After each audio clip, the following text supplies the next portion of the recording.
పేరు పేరున నమస్కారం తెలియజేస్తూ మరి సోదరులారా మీ అందరికీ తెలుసు రాష్ట్రంలో కాంగ్రెస్ అధికారంలోకి వచ్చింది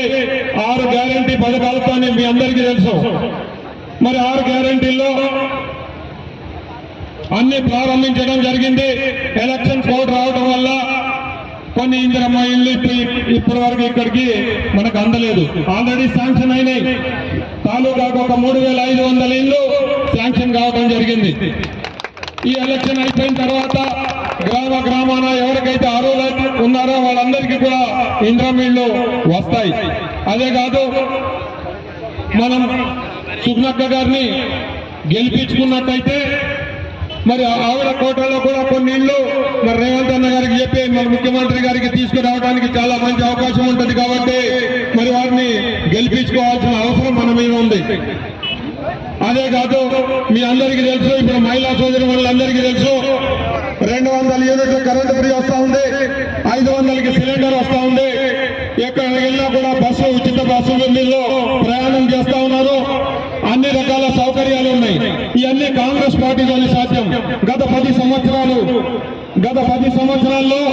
అన్ని కష్టాలు అనుభవించారు అవునా కాదా డబల్ బెడ్రూమ్ ఇల్లు ఇస్తా అన్నాడు కేసీఆర్ ఇచ్చిండా రైతులకు ఎరువులు ఉచితంగా ఇస్తా అన్నాడు ఇచ్చిండా ఇయ్యలే అవన్నీ చూసి విసిగిపోయి అన్ని కష్టాల్లో ఉన్నారని మన ప్రజానీకానికి న్యాయం చేయాలని ఒక ఆలోచనతో 6 గ్యారెంటీ పథకాలతో ముందుకొచ్చి కొన్ని ఇంప్లిమెంట్ చేసి మిగతా వాటికి కూడా సిద్ధంగా ఉంది గత ప్రభుత్వం 7 లక్షల కోట్లు అప్పు చేసి ఉంటే ఆ అప్పును తీర్చడానికి ఈ మధ్య కాలంలో దానికి వడ్డీ కడితే 29,000 కోట్లు జమ అయిన పైసలన్నీ కూడా వడ్డీలకి సరిపోతున్నాయి వాటిని కట్టడానికి ఇన్స్టాల్మెంట్లకు సరిపోతున్నాయి కాళేశ్వరం పేరుతో మిషన్ భగీరథ పేరుతో మిషన్ కాకతీయ పేరుతో ప్రతి ఒక్క స్కీమ్ పేరుతో స్కామ్ చేసి జేబులు నింపుకొని ఆస్తులు కూడబెట్టుకున్న వాళ్ళ అప్పులు తీర్చడానికి ఇప్పుడు మనం అనుభవించాల్సిన పరిస్థితి వస్తుంది ఇప్పటి వరకు 5 ఎకరాలకి రైతు బంధు పడిందా లేదా ఇంకా మిగతా భూములు కూడా 5 ఎకరాల పైబడి ఉన్న కూడా ఈ ఆగస్టు 15వ తారీఖు లోపు ఈ ఎలక్షన్ అయిపోగానే మీకు రైతు బంధు పడుతుంది రైతు రుణమాఫీ కూడా జరుగుతుంది రేవంత్ రెడ్డి గారు మొన్న ఆదిలాబాద్ సభలో కూడా చెప్పిండ్రు అదే కాదు ఇక్కడ ప్రాణహిత ప్రాజెక్టు కట్టిస్తా అన్నారు మనం నష్టపోయినాం మనం అన్యాయానికి గురైనాం గత 10 సంవత్సరాల కాలంలో మనకు ప్రాణహిత ప్రాజెక్టు నీళ్ళు అందలే ఇటు పెద్దవాగు ఉన్నది అటు ప్రాణహిత ఉన్నది అటు పెనుగంగ ఉన్నది చుట్టూ వనరుల నుండి కూడా మనం నష్టపోయినాం మనకు ఒక్క ప్రాజెక్టు రాలే సరైంది ఉన్న ప్రాజెక్టులకేమో కెనాల్స్ కాక నీళ్ళు సరిగా రాక మరి పెండింగ్ లో ఉన్నాయి అవన్నింటినీ కూడా అరకగూడ ప్రాజెక్టు ఇప్పటివాగు ప్రాజెక్టు ఉచ్చమలవాగు ప్రాజెక్టు ఇవన్నీ కూడా మనం పూర్తి చేసుకోవాల్సిన అవసరం ఉంది ఇక్కడ ఉన్న రైతులకి నీళ్లు అందించాల్సిన అవసరం ఉంది ఎన్నో రకాలుగా ఇబ్బందులు పడుతూ ఉన్నారు ఇక్కడ బీడీ ఆకులో డబ్బులు రాకపోతే మీకు తెలుసు బెల్లంపల్లి దగ్గర బెల్లంపల్లి డిఆర్ఓ ఆఫీస్ ముందు కూడా వ్యానులతో నింపి తీసుకెళ్లి ధర్నాలు చేసి మీ డబ్బులు ఇప్పించినా లేదా ఒకసారి ఆలోచించండి ఇక్కడ ఈ ప్రాంతంలో అన్నా మా భూములు దున్ననిస్తలేరు అంటే కొండపల్లిలో నేను రేపు పొద్దుగాల 8 గంటలకల్లా నేను ఊర్లో ఉంటున్నా మీరు రండి తయారుంచండి 100 అరకలు పెట్టుకోండి ఎట్లా దున్ననియారు చూద్దామన్నా ఆనాడు వచ్చిన 80 అరకలు పెట్టి ఒక్కడే రోజు ఎర్రగుంటపల్లి కాదు కొండపల్లి లోడుపల్లి జైనపూర్ వాళ్ళ భూములన్నింటినీ కూడా పెంచుకెళ్ళి భూములు దున్నిపించినా లేదా ఒక్కసారి ఆలోచించండి ఏ ఒక్క రైతు మీద కూడా కేసు కానియలే ఆనాడు ఫారెస్ట్ వాళ్ళ కాళ్ళు నొక్కినాం దండం పెట్టినాం అదిరిచ్చినాం బెదిరించినాం విషం తాగుతా అని చెప్పినాం అన్ని చెప్పి మీ భూములు దున్నిపించినాం కానీ ఏ ఒక్క రైతు మీద కేసు కానియలే అది మా నిబద్ధత అది మా పరిధానం బిత్తిరి పోసినాడు పోయి 70 మంది రైతుల్ని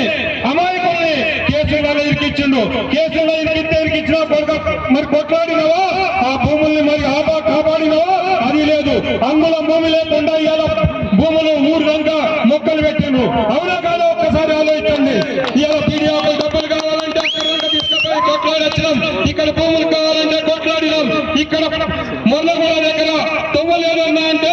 మంచులో తడుచుకుంటూ 8 కిలోమీటర్లు తవ్వ కావాలంటే 6 కిలోమీటర్లు ఉన్న సొంత డబ్బులతో తవ్వ చేసిన లేకుండా గుట్టగా నుంచి కొట్టుకుంటా పోతుండే వాళ్ళకి తవ్వ అవుతుండే పాపంపేట దగ్గర నుంచి ఎన్నో మంచి కార్యక్రమాలు కార్యక్రమాలు చేసినాం, మా ఆస్తులు కలగబెట్టినాం. ఏ రైతు దగ్గర ఒక్క రూపాయి ఎప్పుడు ఆశించినట్టయితే చెప్పులే దేనికైనా దానికి సిద్ధంగా ఉన్నాం. ఇలా అన్నం పెట్టేటోన్ని అవమానిస్తారు, ఇలా పనులు చేసేటోన్ని అవమానిస్తారు. ఏ విధంగా ఇంకా మీరు సేవలు చేయాలో ఒక్కసారి ఆలోచించండి. ఒక పాగల్ గారు, ఒక పిచ్చు, ఆయన మీద వ్యతిరేకత, నా మీద వ్యతిరేకత, ఇంకొక వేరే ఎక్కడి నుంచి వచ్చిన ఆలంపూర్ ఆయన గెలిస్తే మనకు ప్రమాదం అని చెప్పి ఆలోచించి అందరి మీద వ్యతిరేకతతో తీసుకుపోయి ఒక బిత్తిలోనికి ఓట్లు వేసిండు. లక్కీ లాటరీలో గెలిచిన వ్యక్తి ఆయనకి ఏం మాట్లాడాలో తెలియదు, ఏం చేయాలో తెలియదు. అరే పిచ్చోనికి మేము చెప్పినాం, రే నీకు అక్కడ అసెంబ్లీలో కానీ లేకపోతే కలెక్టర్ గారి దగ్గర కానీ నీకు జాబ్ కార్డు దొరుకుతుంది, నువ్వు ఎమ్మెల్యే పని వచ్చినాక ఏం పనులు చేయాలా, నేను ఏ విధమైన సేవలు చేయాలనేది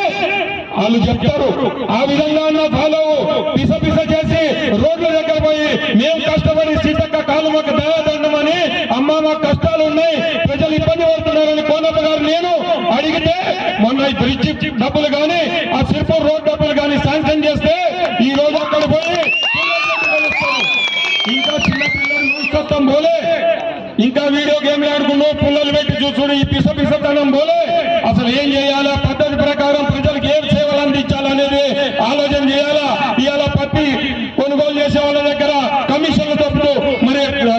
బియ్యం రైస్ మిల్లర్ దగ్గర పైసలు అడుగుతూ, వేరే వాళ్ళ దగ్గర ప్రతి బ్రాండ్ షాపుల దగ్గర పైసలు అడుగుతూ, ప్రతిసారి కమిషన్ తీసుకుంటూ వీరు తీసుకుంటున్నారని బదనాం చేస్తుండు. ఇవాళ పిచ్చి మాటలు మాట్లాడుకుంటుండో వస్తుండు. మేము చేసిన పనులకి మేమేదో కష్టపడి దయాదండమని తీసుకొచ్చి పని చేస్తా ఉంటాం, ఓడిపోయినా కూడా